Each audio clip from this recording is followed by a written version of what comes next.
This program, written by Gary Allen, first appeared in American Opinion magazine. Mr. Allen is a graduate of Stanford University. He is the author of several best-selling books, including Communist Revolution in the Streets, Nixon's Palace Guard, None Dare Call It Conspiracy, and Richard Nixon, the Man Behind the Mask, the definitive study of the ambition and conspiratorial activities of our recent president. Mr. Allen, a former instructor of history and English, is active in numerous humanitarian, anti-communist, and business enterprises. He is a film writer, author, and journalist, and above all, he is a contributing editor to American Opinion magazine. If you would like to receive American Opinion on a regular monthly basis, subscriptions may be obtained by writing to American Opinion, Belmont, Massachusetts, 02178. And now our program. The Looters: How Our Economy is Being Destroyed. When examining the sordid tapestry of our government's foreign and domestic policies since the termination of the Second World War, it is impossible to deny the pattern of systematic looting of the American economy. While one may debate the motivation of those who have woven the tapestry, no one can deny that the result is a masterpiece of intricate design. If this is all accident and happenstance, then so were the pyramids. If the past 30 years of America Last policies are the product of collective mistakes by our liberals and misguided humanitarians, if all this be accident, it is time to conclude that at last the infinite number of monkeys pounding diligently on an infinite number of typewriters has produced a Shakespearean tragedy. One of the most obvious methods by which the insiders of the establishment have been looting our country for nearly 3 decades is the perpetual con game which operates under the euphemism of foreign aid. You may have heard the gallows jest that foreign aid is the refreshment that never pauses, and it is true. Americans have been pouring out foreign aid for so long that practically nobody realizes what the collective cost has been. Every year the Congress and the President stage a mock battle over whether the taxpayer will contribute foreign aid of $3.2 billion or $2.9 billion. That debate is fought with all of the sincerity of a professional wrestling match. It is strictly Gorgeous George versus the Masked Marvel. Meanwhile, according to Chairman Otto Passman of the House Appropriations Subcommittee, which handles foreign aid, the cash pours out of some 28 falsely labeled spigots, and the combined total is somewhere in the mind-boggling neighborhood of $18 billion per year. The advertised $3 billion is a mere diversion. Representative H.R. Gross, the retiring fiscal watchdog of the Congress, reported that the total cost of our foreign aid program as of July 1973 was $225 billion. And by July 1974, the cost passed $250 billion. The giveaway total accounts for over half of our staggering national debt, a debt near the $500 billion mark, and totaling $60 billion more than the combined public debt of all the other countries of the world. So carefully disguised has this looting of America been that the sensational total of the foreign giveaway racket never became known until March 6, 1973, when the Statistics and Reports Division of the Office of Financial Management of the Agency for International Development was forced to reveal it in a remarkable report. It was compiled and made public at last because conservative congressmen had added Section 657 to the 1971 Foreign Aid Act, requiring that all foreign aid spending by all federal agencies be recorded in a single document. Prior to 1973, the propagandists and bureaucrats promoting foreign giveaways had concealed the full extent of their racket by hiding it under a variety of captions in many different departments and agencies. They were so reluctant to comply with the new section that it took them from June 1972 until March 1973 to produce the report. Foreign aid operations include pumping the lifeblood of our economy into 99 nations, some 95% of whom were neutral or on the other side of the Vietnam War. So much for the liberal rationalization that we are buying friends and loyalty. According to Congressman Passman, quote, of the 3.5 billion people of the world, all but 36 million have received aid from the United States, end quote. Apparently, the remaining 36 million are so deeply lost in remote jungles or inaccessible mountains that our politicians and bureaucrats could not find them to shower them with our taxes. Foreign aid operations for which you pay include more than 4,000 separate projects and employ 51,000 Americans and foreigners. A more or less typical example of how the government shovels out our dollars for foreign aid is the nearly $10 billion we have bestowed upon India, whose Marxist premier has vehemently accused the United States of being responsible for her aggressive war against Pakistan, and even intimated that the CIA was somehow behind cyclones striking the coast from the Bay of Bengal. India is today as much a Soviet satellite as Cuba, Syria, and Iraq. While sanctimoniously proclaiming her neutralism, she has been armed to the teeth by Russia. Hundreds of millions of rubles in late-model Soviet planes, tanks, guns, and other combat hardware were shipped to India in recent years. Thousands of Indian pilots and other military personnel were trained in Russia. India has even gone so far as to provide the Soviets with military and submarine bases. Yet America continues to pour good money down the Indian rat hole, and we mean rat hole quite literally. Each year America sends millions of bushels of subsidized wheat to India, a quantity equal to about the same tonnage of grain as that eaten by the Indian rats. You see, the rat gobbling up American wheat might be the reincarnation of dearly departed Uncle Sabu, who was working his way back up the ladder of reincarnation to become a human being again in, say, 2250 A.D. So, rats each year consume millions of bushels of extremely scarce food in India, and the American taxpayer is expected to fill the gap. Should you be such a cretin as to opine that since that is their philosophy they should change it, or learn to live with it, you will find yourself denounced as a chauvinist Christian. After all, who are we to try to evangelize the world? Ours is not to reason why, ours is but to pay, and pay, and pay. Meanwhile, the big rip-off continues. On January 31st, 1974, word reached Washington that U.S. Ambassador Daniel P. Moynihan had wiped out over $2 billion of the $3.3 billion in debts owed to the United States by India. Uncle Sam loses again, because, you see, the game is fixed. As Congressman Passman grimly notes, quote, the United States cannot survive as a strong nation if we continue to dissipate our resources and give away our wealth to countries all over the world, end quote. Foreign aid has been used to slash our fiscal artery.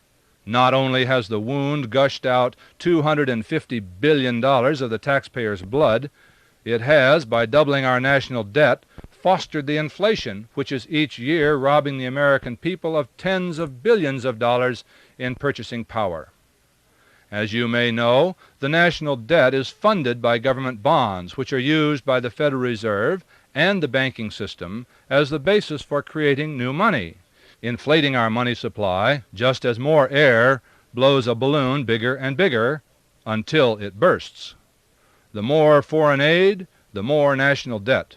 The more national debt, the more money there is. The more money printed, the less each dollar is worth, and the more the cost of living skyrockets. As they say in the song, you can't have one without the other. Recently, the director of the Graduate Institute of International Studies at Farley Dickinson University wrote an article with the wonderful title, quote, Foreign Band Aid, end quote, in which he observed, Congress is again going through the annual ritual of debating foreign aid. Many people all over the United States are asking, can this country afford to spend billions each year on international welfare which has brought us nothing but woe, wars, and economic trouble? Was the purpose of aid to contain communism? Since its inception, the number of people under communist regimes has grown sevenfold. If our goal was stability, the last 25 years have witnessed 35 wars, civil wars, and revolutions with 40 million refugees and 10 million casualties, of which 1 million were Americans. If our aim was to help the poor, our aid has made the rich richer and the poor poorer. Most aid money is deposited in the Swiss bank accounts of the international Al Capones, who in gratitude for our generosity send us heroin and opium. During the last 25 years, while our gold reserve dropped from $25 to $10 billion and the deficit in our balance of payments soared to $60 billion, the Germans and the Japanese have accumulated $40 billion in gold and dollars. This ends the quotation from the article Foreign Band Aid. What occurred was that over a period of years, the United States ran up huge balance of payments deficits, largely because of foreign aid. Foreign nations found themselves with $70 to $90 billion in their central banks, $15 billion of which were gradually exchanged for gold. As you know, Americans were not allowed to exchange their dollars for gold, so our supply of the precious metal was looted by foreigners who held our aid dollars. Finally, the United States slammed shut the window, lest foreign central banks walk off with every last glittering ounce of our gold. So, now that they can no longer turn in their dollars for gold, foreigners, especially the Japanese and Arabs, are buying property and securities in America. But all of that gold that we let go overseas at $35 an ounce is now worth over $150 on the open market. In other words, the $15 billion in gold that went that-a-way is now worth $75 billion, almost 5 times as much. Had we not been looted of 60% of our gold, the United States would have $125 billion in gold reserves at free market prices with which to back the United States currency. The dollar would be truly almighty in the marketplaces of the world.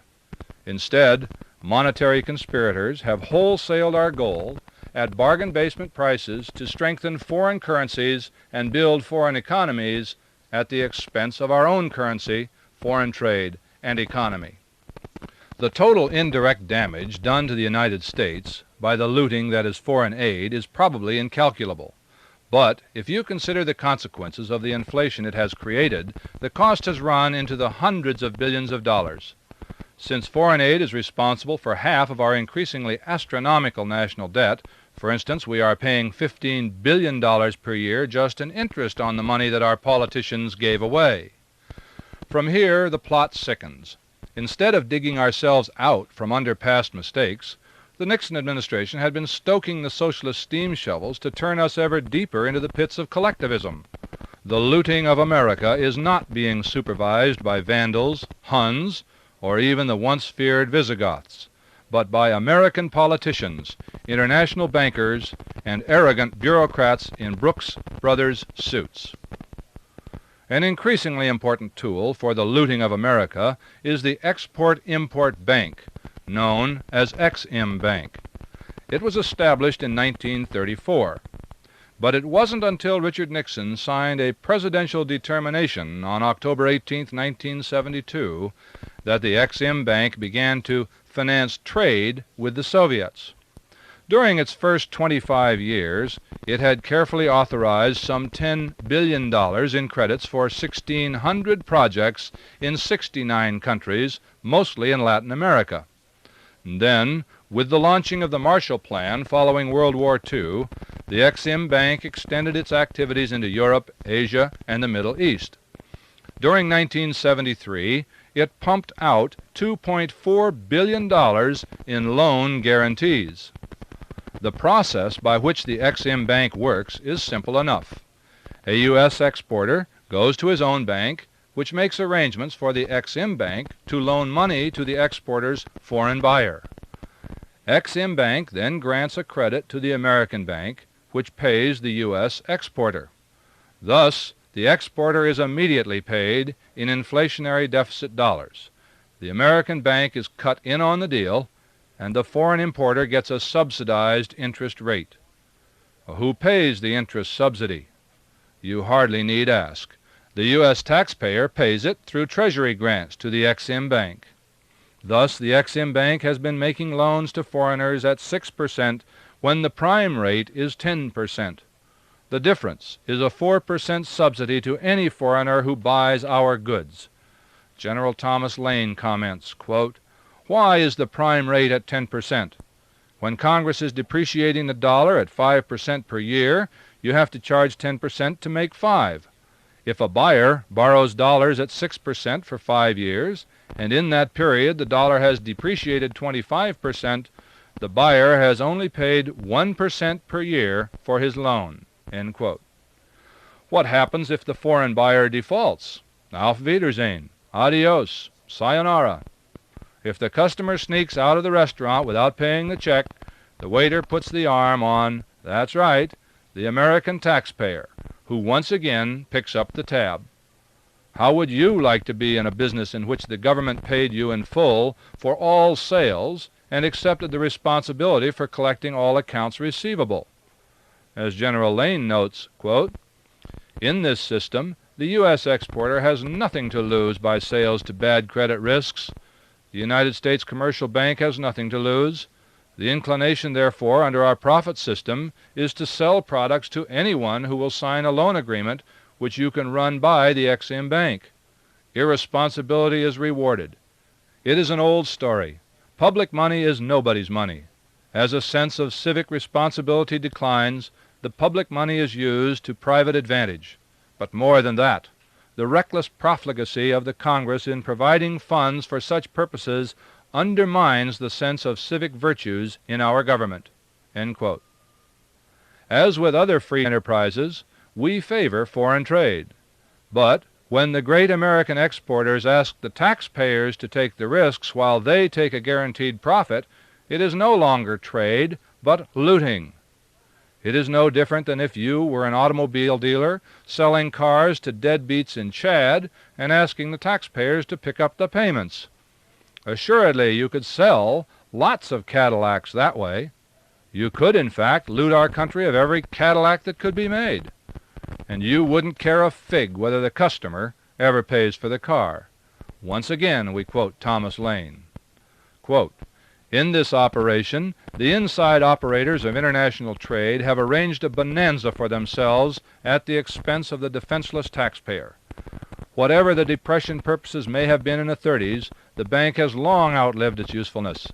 Let our private bankers set up their own export-import bank and charge an adequate interest rate to cover the risks involved. Let them depend on their own judgment of who is entitled to credit. Congress should close the bank forthwith, putting industry on notice that there will be no loans or guarantees after fiscal year 1974. End quote. Well, that's what ought to be done. But just the opposite is happening. The Ex-Im Bank is being bloated with a tremendous expansion of loans, primarily to the communists, the world's worst deadbeats. Shortly after the May 1972 Moscow summit, the Nixon administration began pushing to extend the credit of the United States taxpayers directly to the Soviets. As part of the Nixon-Kissinger détente, Congress was to extend to the Bolsheviks tariff status as a most favored nation, and Ex-Im Bank loans were to be arranged for the transfer of the most advanced American technology to Russia and for the development of Soviet energy sources. The sluice gates for loans have been opened. A legal counselor for Ex-Im Bank has charged the bank's directors with approving bad loans under pressure from the White House and Secretary of State Henry Kissinger. As part of the massive effort to build the communist economy by looting the United States on credit, Richard Nixon appointed William Casey to be president of the Export-Import Bank. Casey is a member of the Rockefeller-controlled Council on Foreign Relations, which has as its goal the creation of a world government. A long-time leftist, he was first named an Undersecretary of State to hustle red trade. At the time, Mr. Casey was described by national security expert Frank Capel as follows, quote, "Under State Department security of the Optepka era, it is very doubtful that William Casey would have been granted clearance. His past known associations with communists in Europe, his questionable financial dealings, and his pro-Soviet outlook would have raised many questions about the propriety of his holding a position as Undersecretary of State." End quote. But, of course, Casey was the perfect man for the job that Nixon, Kissinger, and the international bankers had in mind. As part of his goal of promoting trade with the communists, William Casey told the Society of American Business Writers, quote, "To implement this vital aspect of our overall foreign policy, our ambassadors to communist nations have been instructed to put trade promotion at the top of their list of priorities.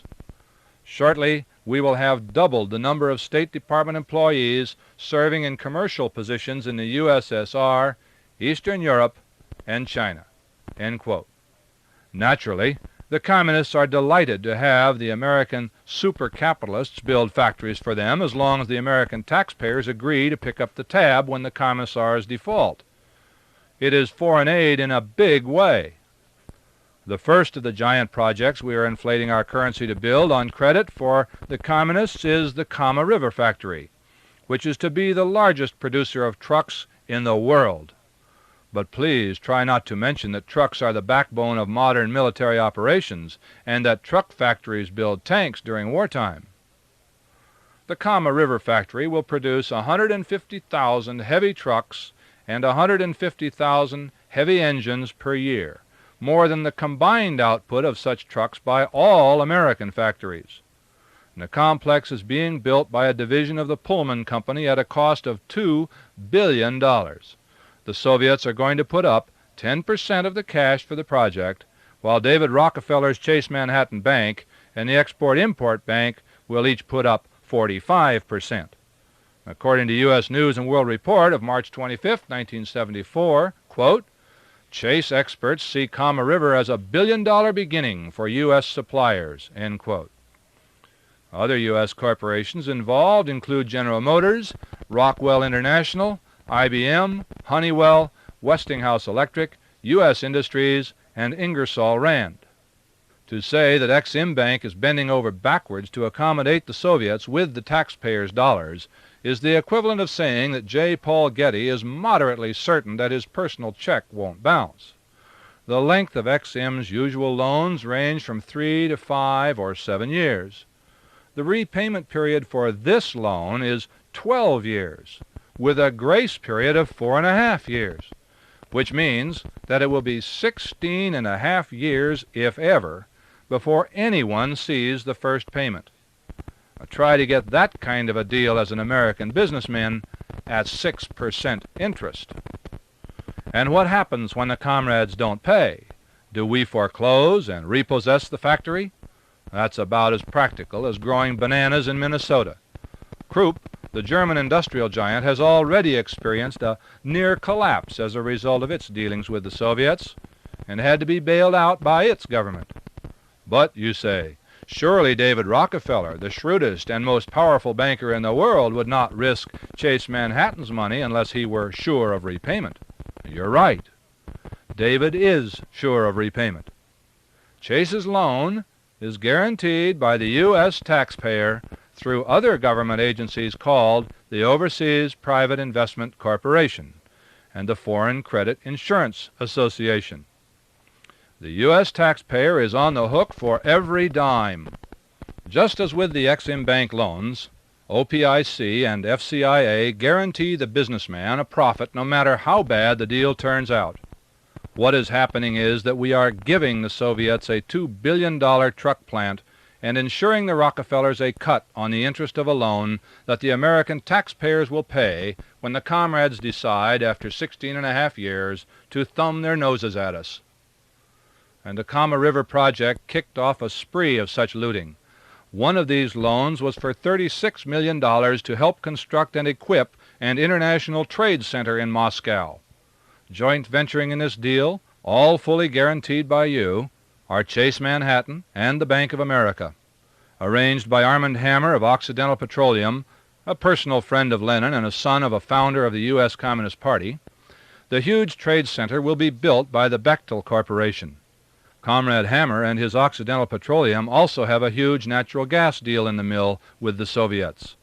According to former Exim Bank boss Henry Carnes, quote, For a proposed gas development deal in Siberia that the Soviets are eager to make, the required Exim Bank credit is $1.5 billion, more than the bank has granted any other customer. The Soviet Union has already received Exim credits of about $350 million without disclosing financial data." End quote. The Nixon administration also helped to inflate our currency by lending the Soviet Union $180 million at 6% interest to provide and construct on a Soviet site a new fertilizer plant made in the USA. This, incidentally, came at a time when America was in the midst of a severe fertilizer shortage. Crops were being limited in our own country because of that shortage. But our government was concerning itself with the expansion of Soviet food supplies and looting us of the hardware to build this desperately needed fertilizer plant. According to Congressman Charles Vanik, quote, "Incidentally, the cost of the Russian fertilizer plant will be $400 million. Of this, the Soviet Union is putting up only $40 million, a mere 10% of the cost. All the rest will come from the U.S. In addition to the Export-Import Bank's loan, private American banks will lend another $180 million for the Russian plant, but at a realistic 10 to 12% interest. The American taxpayer is therefore subsidizing the Export-Import Bank's part of the loan, a subsidy that could cost between $50 and $75 million in lost interest over the 12-year period of the loan." End quote. Moreover, continues Congressman Vanik, the loan agreement provides that the private American banks will get all their money back before any payments are made on the Export-Import Bank's portion of the loan. So, under this arrangement, the private banks get almost double the interest rate of the Export-Import Bank and dispose of their risk 6 years in advance of the Export-Import Bank. These policies of the bank are financial madness. The American taxpayer should not be made to support an interest dole of such dimensions." End quote. The C.E. Loomis Company of Bloomfield, New Jersey, has agreed to build a $105 million petrochemical plant in the Ukraine. Under the terms of the contract, the Soviets will spend $60 million erecting buildings and infrastructure, while the Loomis Company will provide $45 million in technology, equipment, and engineering design for the plant. Also involved in the deal is the Monsanto Company, which will make available its new method of producing acetic acid. The Exim Bank is inflating our currency for $20 million of financing, while private banks are putting up another $20 million, guaranteed by the taxpayers through OPIC. Once more we are looted for a major productive facility and forced to pay for it in inflation. Allis-Chalmers on September 18, 1973, announced that it had received a $35 million contract to build an iron ore pelletizing plant in the Soviet Union. According to United Press International, quote, "The plant will use a special pelletizing process developed by Allis-Chalmers and will have a production capability of 18,180 tons of pellets per day." End quote. It will be one of the 4 largest of its type in the world, and the equipment to be used in the new Soviet plant will include some of the most advanced in the technology of converting iron ore into pellets, which are used for steel making. How much of this project is being bankrolled by Exim Bank was not announced, but nobody in America is risking building something for the Soviets without Exim Bank and or OPIC guarantees. According to Nelson Rockefeller, Alcoa, the Aluminum Company of America, is going to build an aluminum plant for the Reds which, quote, "would consume half the world's supply of bauxite." End quote. No other details to our knowledge have been made public on this deal, but dozens, possibly hundreds of other looting deals are in the wind, and your taxes are being pledged to guarantee it all. As Professor Anthony Sutton of the Hoover Institution at Stanford University has observed, quote, "These negotiations are always conducted in the utmost secrecy, and you usually don't learn about them until they are a fait accompli. I have requested a list of applications on file for loans to the Soviets from the Exim Bank and have been refused." End quote. Little wonder, given the size of the looting being done. It wasn't long ago that General Motors was recognized as a synonym for the responsible conservatism of American business. no more. According to the New York Times of September 22, 1973, quote, the Soviet Union has started preliminary talks with General Motors in hopes of convincing the United States automaker to build a billion-dollar truck factory in Siberia. Its cost has been put at about $2 billion. Sources said the Soviets were interested in a so-called turnkey plant in Siberia, one in which the foreign general contractor turns over the key to the Russians after completion, end quote. The only available workforce for such a plant in Siberia would be slave labor. Yet Russia is crawling with American businessmen, now including the executives of General Motors, who are falling all over themselves in their eagerness to scalp a fast buck by building slave factories for the Soviets or selling them some sophisticated equipment to enhance the Soviet military-industrial complex. The Washington Post's Murray Seeger writes, quote, the same week that American and Russian armed forces were on alert for possible action in the Middle East, nearly 2,000 American businessmen were showing their wares in Moscow at one of the biggest U.S. trade shows ever held in Eastern Europe. Significantly, the show displayed American technology for developing oil and gas supplies at a time when Arab petroleum shipments were being reduced. So many Americans showed up for the exhibit that Moscow's hotels for foreigners were jammed. A government-sponsored Congress of Peace Forces took over the city's biggest hotel, so Americans were forced to sleep 3 and 4 in a room. On one day, 150 Americans arrived at the airport to find the Soviet travel agency Intourist had only one available room. Soviet visitors to the capital with lower priorities were installed in 4 riverboats on the Moscow River and other lesser hostelries during that week, end quote. Many of these men clamoring around the Kremlin are believed by the unsophisticated to be conservatives. What is the public to think when E. Douglas Kenna, president of the National Association of Manufacturers, is reported to have told Soviet trade officials that, quote, the NAM would work with our U.S. trade associations to gain congressional approval of most favored nation tariff treatment for the Soviet Union, unquote. Congressman John Ashbrook comments acidly, quote, businessmen who seek to flee American labor and to support a slave labor totalitarian dictatorship for monetary profit while praising the glories of a free market can do 2 things.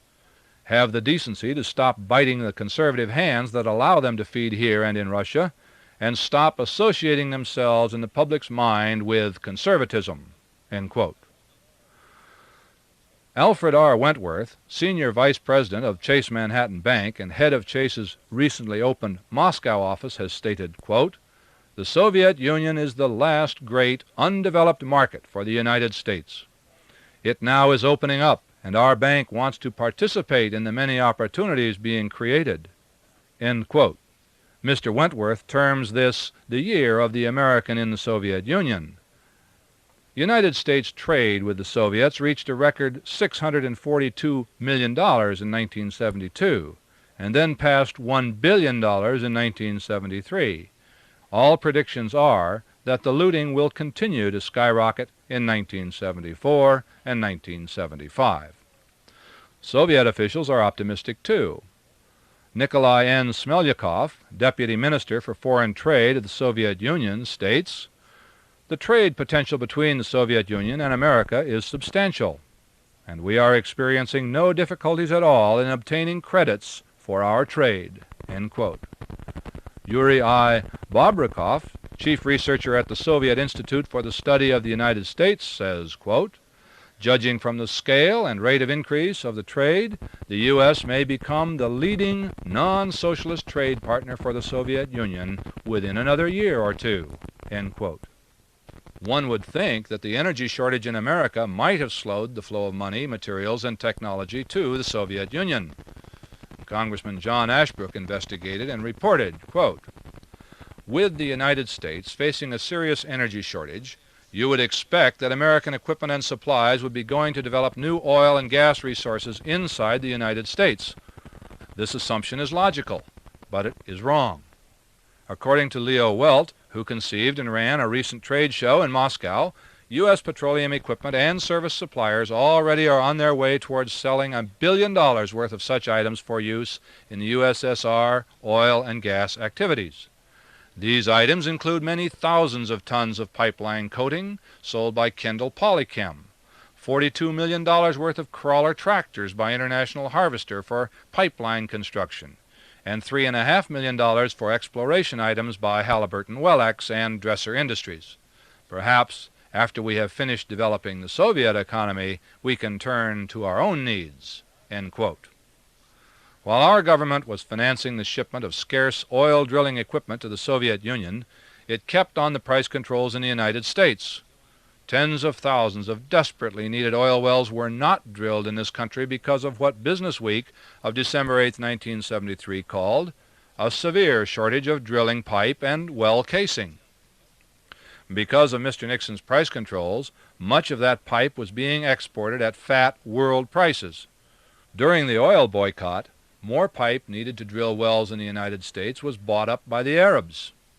Energy crisis, anyone?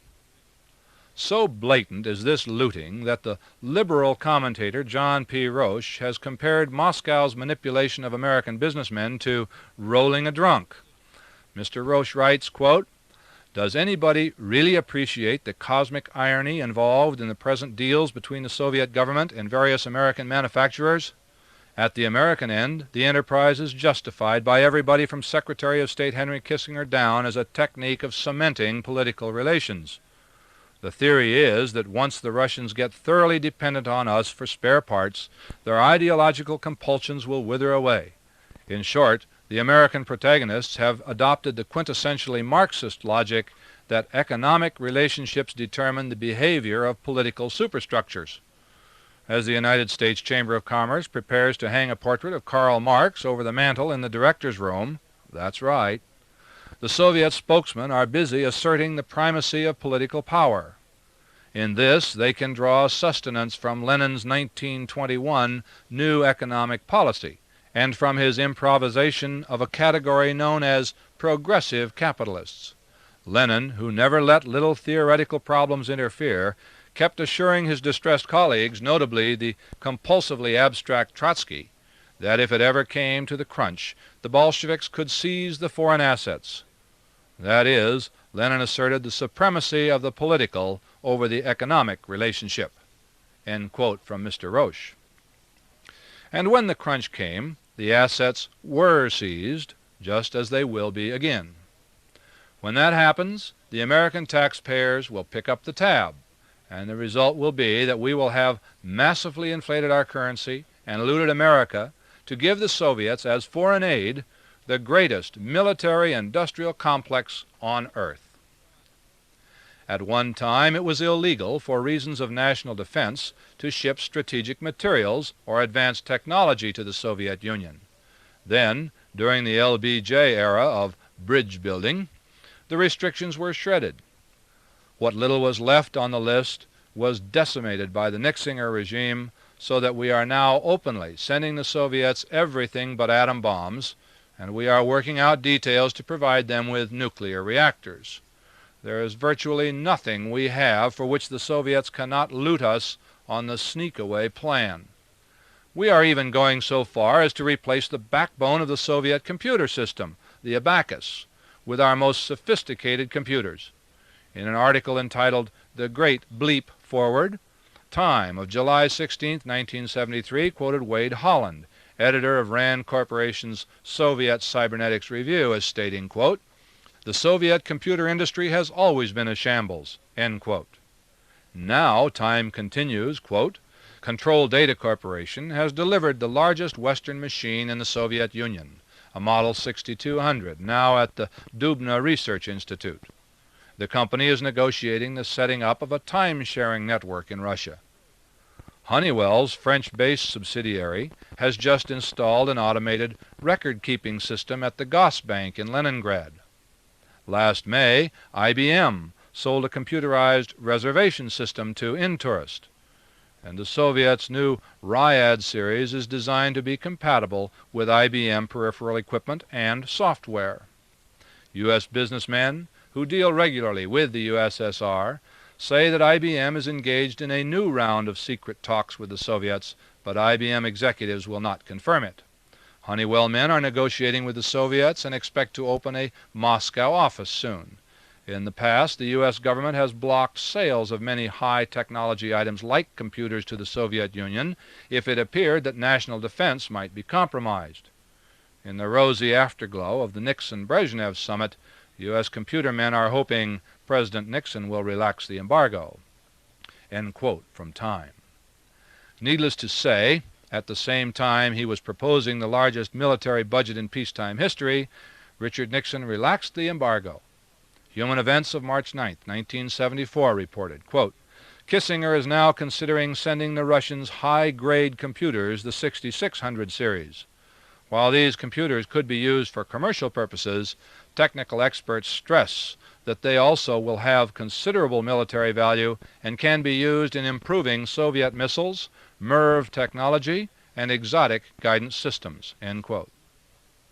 Benjamin Schemmer of Armed Forces Journal indicates just how far we are going to build up the Soviet capacity to destroy us. As he writes in that periodical for February 1974, quote, "The Soviet Union wants United States help to build a commercial jet aircraft complex in Russia that would employ over 80,000 people, 3 times the commercial airplane labor force at Boeing or McDonnell Douglas. Export of American know-how to build the multi-plant Russian complex is one of several conditions laid down by Soviet negotiators as a prerequisite for buying up to 30 wide-bodied U.S. jet transports, a sale U.S. firms are generally anxious to make. Russia has been discussing the potential $500 million deal with McDonnell Douglas, Boeing, and Lockheed since October of 1973. Russian negotiators have pegged annual output of the proposed new Soviet plant at over 100 planes. This would equal almost half of all the commercial transports built by the United States in 1972 and more than a third of all large U.S. jet transports delivered last year." End quote. Jet transports, of course, are essential to modern warfare. We might as well negotiate to build them the world's largest tank factory. On the other hand, that is what the Kama River is all about, isn't it? Schemmer continues, quote, "Noting that a modern transport aircraft is one of the most complex products in our economy, another company chairman says that if the USSR were to acquire, in the form of broad technical assistance for licensed production of our latest commercial jet transports, and the technology transfer inherent in providing with a turnkey aviation complex, our primary remaining element of dominance in the field of aviation would vanish." End quote. What is going on here, in short, is not only looting but treason.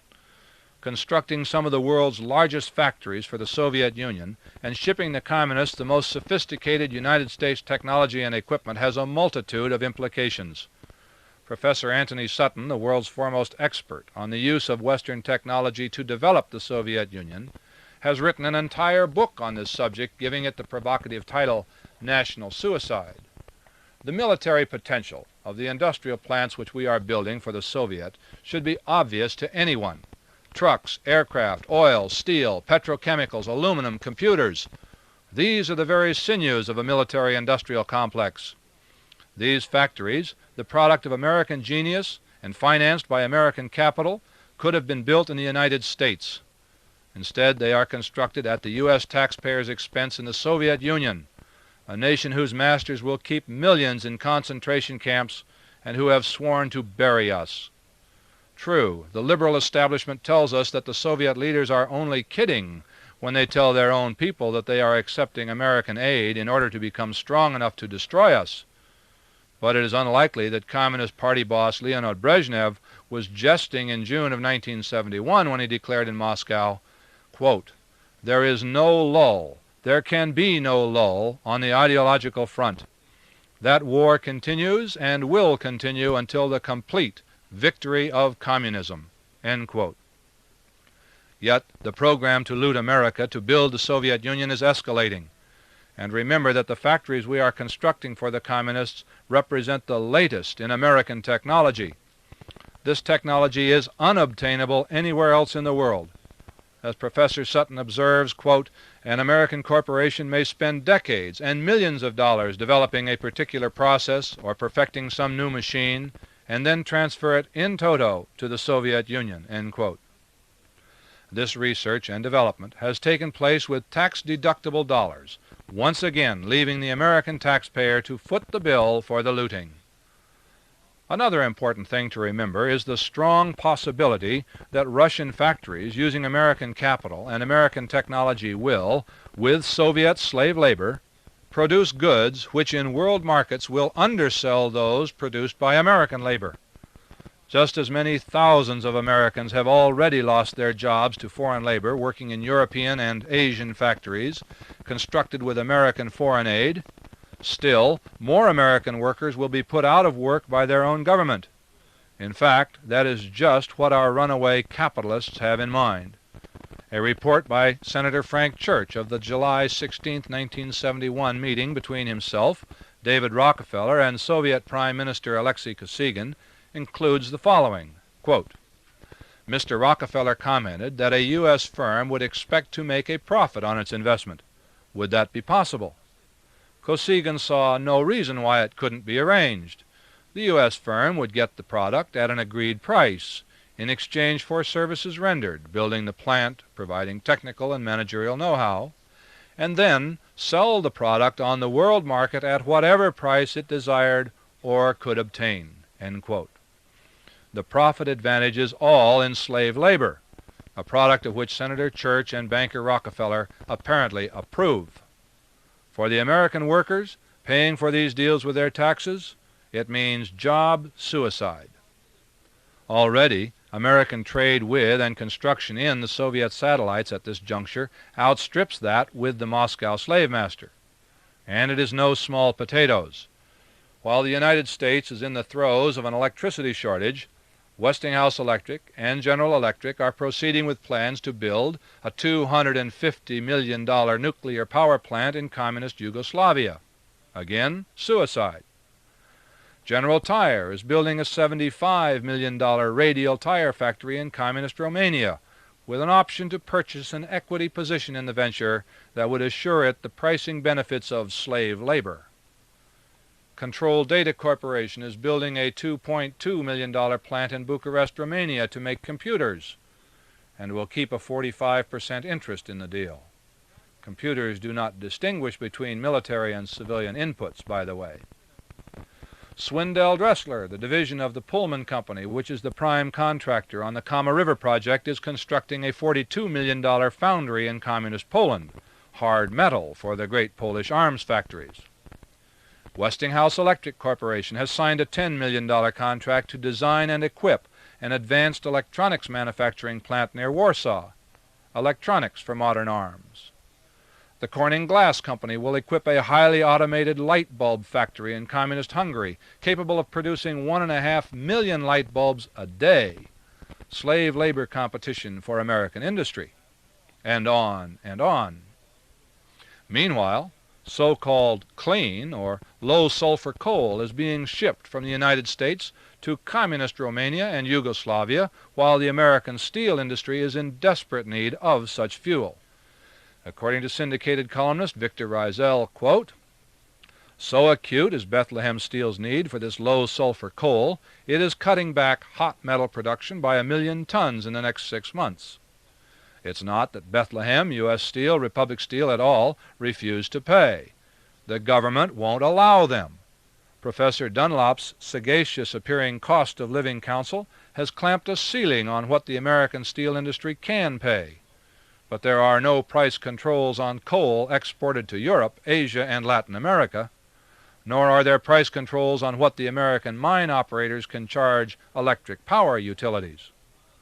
All other metallurgical coal lies under the price ceiling. So, the United States steel industry lies under a pall.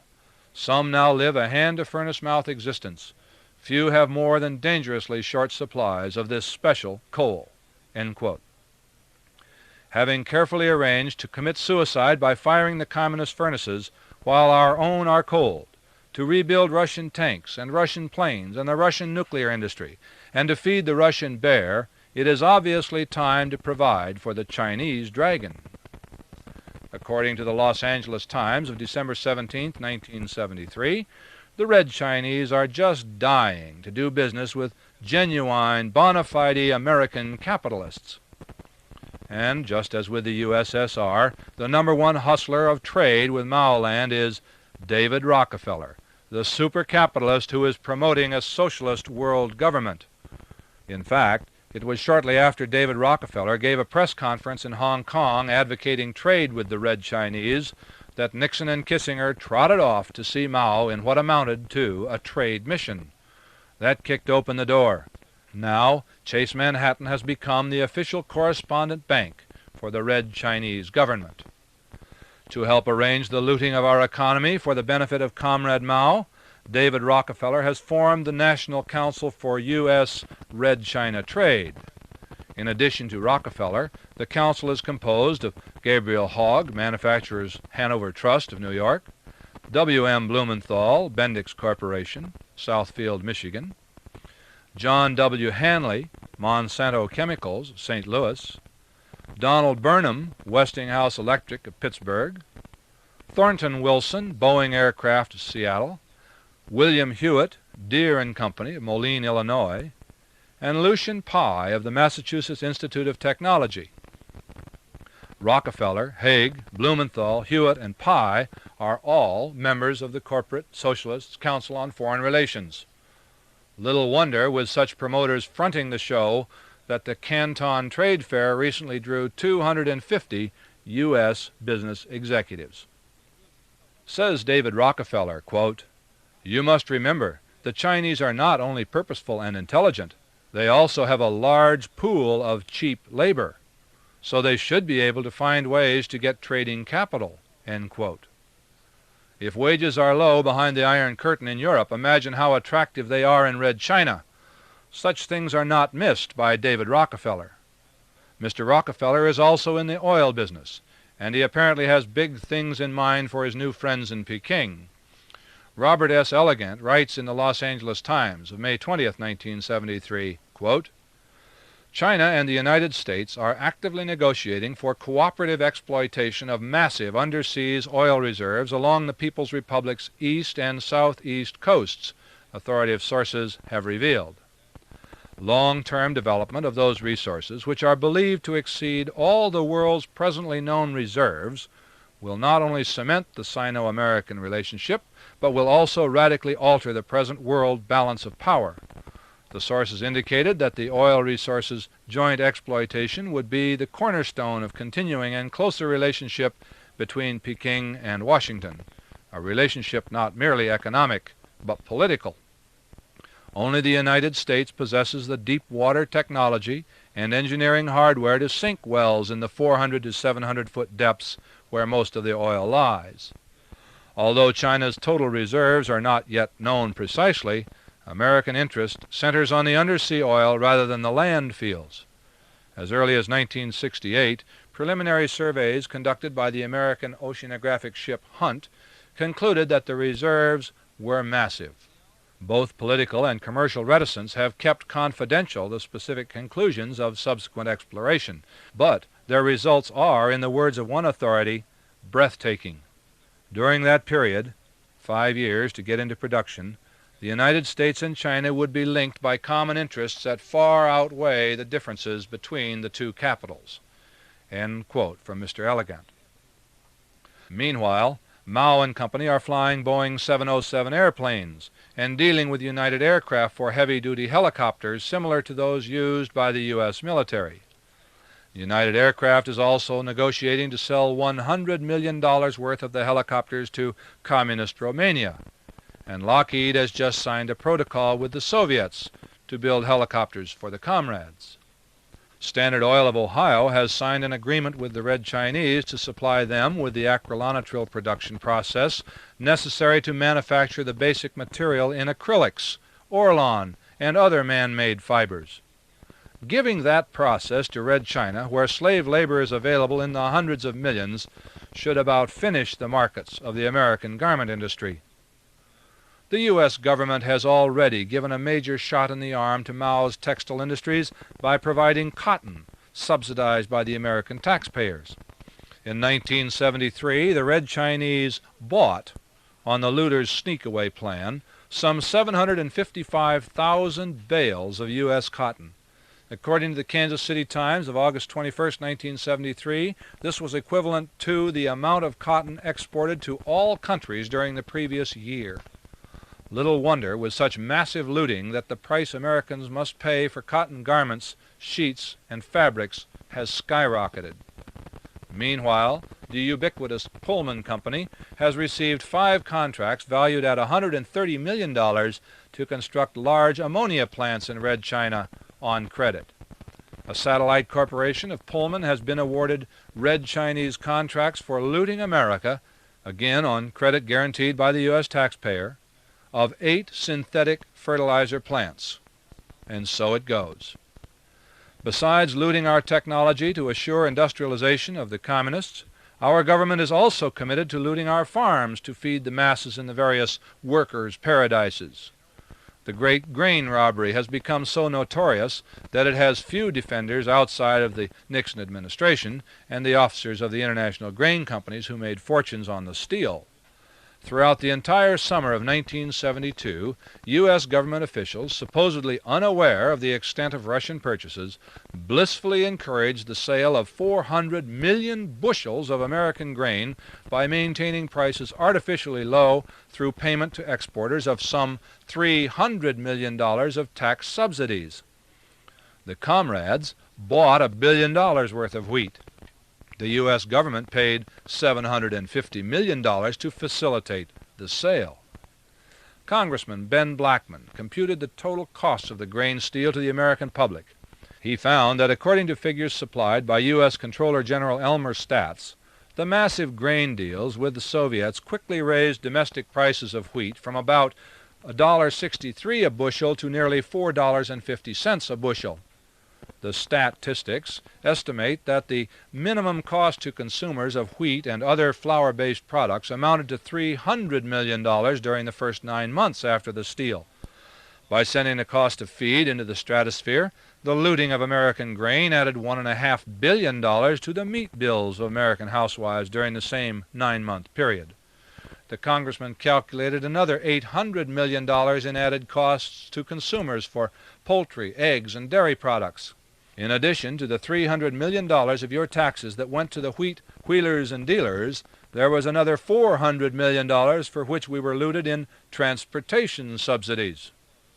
Well, naturally, the Russians didn't pay cash, but financed the grain steal by a loan of $750 million from the Commodity Credit Corporation. The interest rate, 6 1/8%, is lower than what it cost the U.S. Treasury to borrow the money in order to make the loan. As a result of this looting of our grain, costs went up everywhere in the American economy.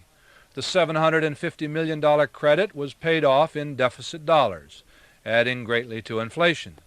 Freight rates on the railroads had to be increased by about 10%, and the movement of the wheat precipitated a freight car shortage unknown in the history of this country's railroads. Chaos was created for every other industry attempting to move its products, and that too raised costs.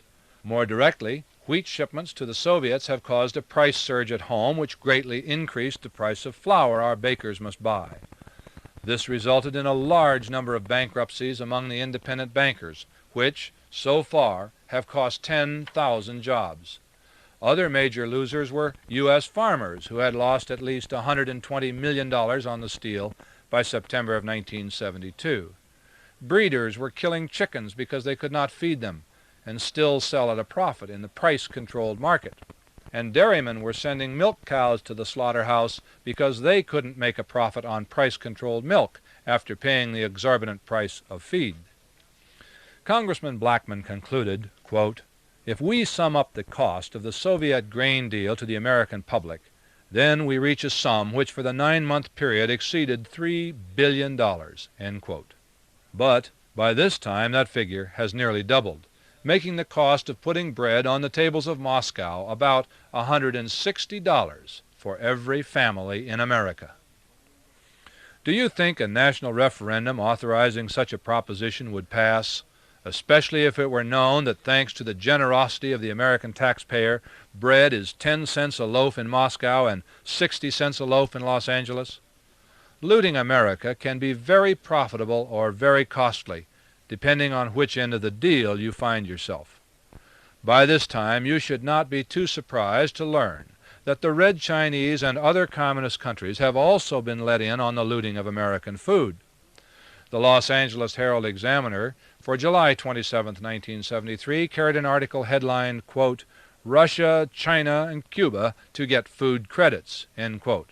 It reported, quote, "Congressional conferees Thursday tentatively agreed to authorize low-interest, long-term credit sales of food to Russia, China, Cuba, and other communist countries. The conferees accepted a Senate provision to lift, except for North Vietnam, the ban on food for peace sales to communist countries. Repayment under such deals can extend 20 years, with interest rates as low as 2%. End quote. So, at a time when the cost of food for the American people who must pay cash for it is going up at the rate of 2% a month, the communists are being permitted to loot us of our food on sneak-away credit at 2% interest per year. At the current rate of inflation, a 2% loan to be paid back in 20 years means that such food is virtually free. Our files are full of clippings predicting worldwide food shortages and rationing in the not-too-distant future. The American people had fistfights over gasoline. What do you think it will be like when the supermarkets are empty? You doubt it? Consider the following report from Paul Scott, Washington's most reliable correspondent. Assistant Secretary of Agriculture Carol Brunthaver is now in Moscow negotiating a massive new food and feed grain deal. Brunthaver took to Moscow a copy of the Senate's version of the administration's farm bill scheduled to be voted on in the Senate during the month to show Soviet leaders the windfall in it for them. This windfall provides for Russia's obtaining U.S. food through Public Law 480, the original Food for Peace program, for virtually nothing. Russia would pay for the grain in its own currency, which would have to be used on projects within the Soviet Union. Members of Congress and the nation's farm leaders are being privately told that if the Nixon administration has its way, there will be no reversal of this policy of furnishing cut-rate and free food to Moscow and Peking. In a little publicized speech to the 1973 National Agricultural Outlook Conference, Brunthaver clearly outlined this policy decision, stating, "Let me emphasize that the decision for an export-oriented agriculture has already been made. It is already being implemented and has been for some time. The machine is rolling and we are not going to throw it into reverse. One reason is that this policy satisfies human needs and desires in many countries. Another reason we are not going to reverse it is our balance of trade." The wide-ranging impact of this policy decision on the country's food reserves is spotlighted by Brunthaver's report that, quote, U.S. wheat exports in this marketing year are equivalent to 3/4 of the 1972 crop. Soybean exports exceed 1/2 of last year's crop. Feed grain exports will total over 1 billion bushels, end quote. This sort of thing is already in motion.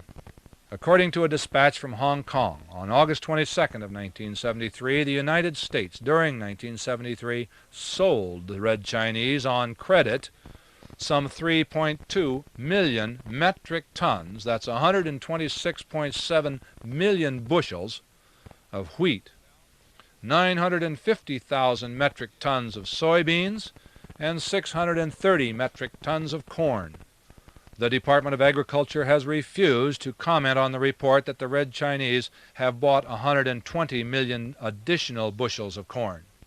Meanwhile, the U.S. Agriculture Department's Outlook and Situation Board estimated that by July of 1974, our wheat reserves would be at the lowest level since 1947. One arrogant Russian trade minister has even offered to resell us some of the U.S.-grown wheat from Russian supplies.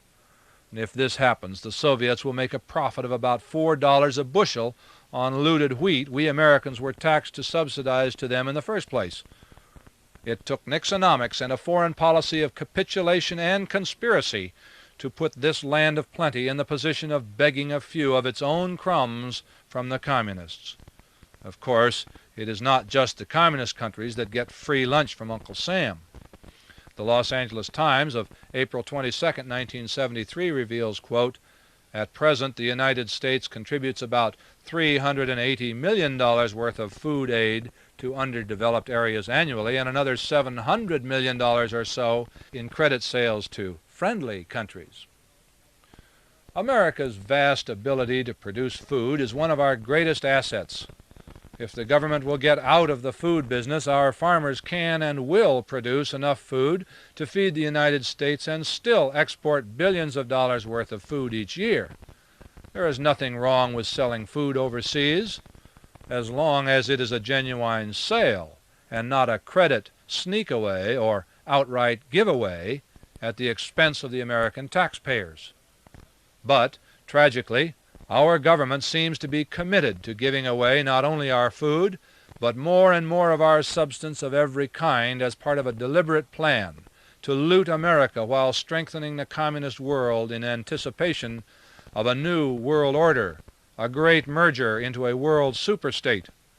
Yes, we are being looted, pushed to our knees and looted.